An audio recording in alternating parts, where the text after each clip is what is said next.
If you watch any of my videos, this the video you need to watch. Nobody who got rich from multiple streams of income. The way you get rich is through doing one thing really, really well.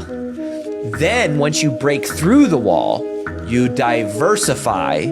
Listen, I told y'all this one of the videos y'all want to watch. So often entrepreneurs think because they in business or, they're doing well or they're doing okay, that they have to go out and create multiple streams of income because they lied to us and you've been miseducated and misinformed to think that, to be rich, you got to have 7 streams of income. 7 streams of income does not mean 7 different sources coming from different industries. That's not how you're going to get to wealth. That's not how you're going to get rich, especially when you're coming out of the rat race, especially when you're coming out of poverty, especially when you just first generation millionaire. You got to understand we have to extract all of the resources and all of the income out of what it is that we already do. And a lot of times we leave a lot of opportunity on the table and we get distracted, and that's why we lose. What I want you to pay attention to is, like, I'm gonna use a barber for example. You got barbers out there who are struggling to get by. Meanwhile, you got barbers out there making $10,000, $15,000 a month, few $100,000 a year because they understand how to extract all of the juice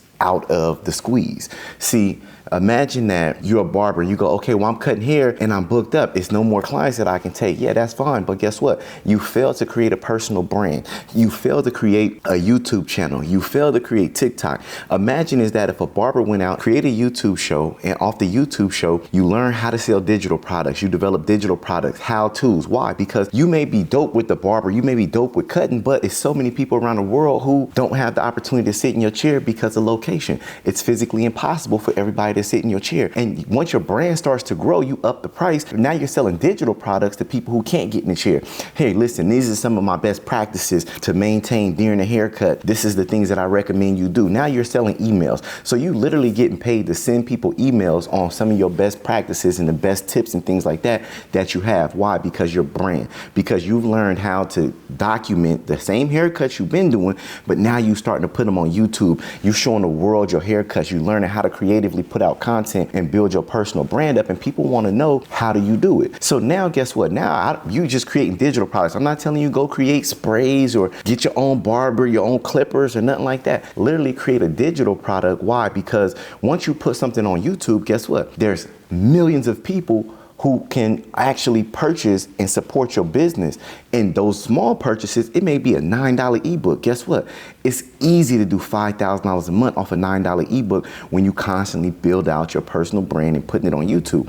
So guess what? That's another stream of income. So imagine making $5,000 a month while you're cutting hair. All you did was start creating content around the people who was already coming to pay you to cut their hair and generate an extra $5,000 a month. But guess what? It takes a system, and people then guess what? Other barbers want to understand, well, look, how you creating content? How are you distributing the content? How are you distributing your ebooks and being able to sell these digital products? And then how are you managing it with your client? So what happens is at that point you go, well, listen, for $1,000 once a month, for $1,000, I'm gonna let somebody come and tell me. For $1,000, I'm gonna let somebody come and trail me. And guess what? I'm gonna let 5 people once a month come and trail me for a weekend. That's another $5,000 a month on top of the other $5,000 that you already making from the digital ebook sales and the digital products that you sell in the how-tos or how to cut, how to maintain in between haircuts, whatever it is. So that's another $5,000. Guess what? You just put an extra $10,000, an extra $120,000 from strictly building out your personal brand and doing the same thing that you've been doing. Meanwhile, Joe Blow sitting next to you cutting his life away,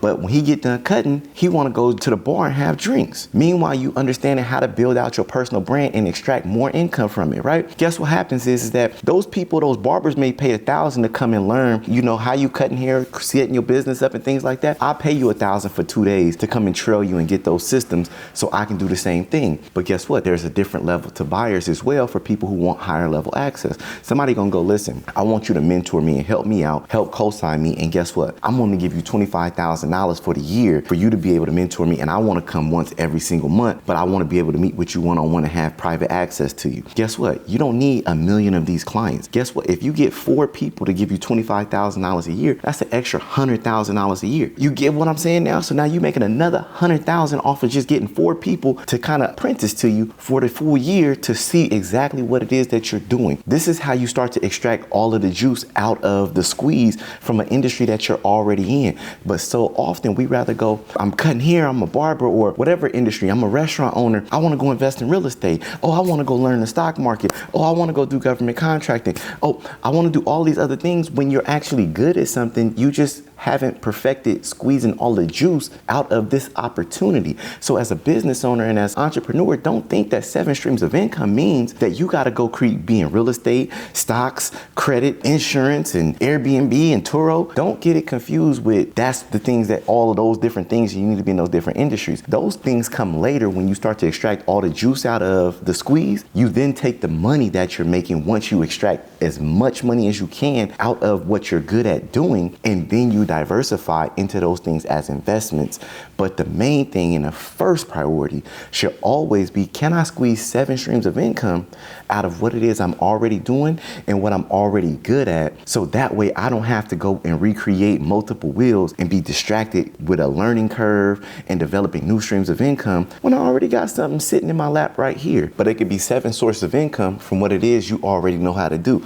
But what happens is you just need a few more skill sets, understanding marketing, understanding personal development, how to set up a personal brand, right? You may even need help with credit to be able to invest in the systems, to be able to funnel and run ads and run advertisement to bring traffic to your YouTube channel or bring traffic to your Instagram to kind of build that brand. These are all things that I teach in my recession-proof mentorship. My recession-proof mentorship is back. Listen, not only do we teach you multiple streams of income, but we teach you how to diversify with whatever stream of income you already have to just grow it and take it to that next level. Recession-proof, baby. Let's go.